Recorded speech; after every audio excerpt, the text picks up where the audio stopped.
Hello and welcome back everyone. Today in this video I am going to show you how to export table in SAP in a spreadsheet or Excel format. So if you know this, it's well and good. If you don't know, then please watch till end as it is going to be very useful for you during your future projects. Now let's directly do hands-on how to export table. I will give the T code SE16 which is used for displaying table.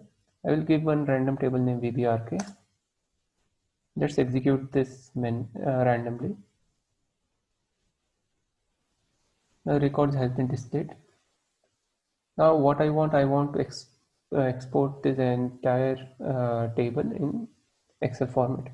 So there are two ways. One, to go through menu path. I will click on more, click on table entry, click on list, click on export, and click on a spreadsheet. Or what I can do, the spreadsheet option is available on the main screen itself. One document icon with X symbol. I will click on that. I will select the format, click on OK. I will give name, let's give name test2, click on save, allow, and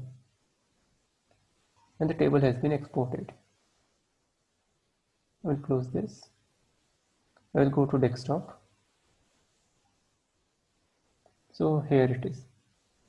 So file has been saved on desktop. Okay, this test2. Okay, so our table has been exported in a spreadsheet format or Excel format. So that's it in this video, guys. Thank you for watching. I hope you all will find this video useful. Stay safe.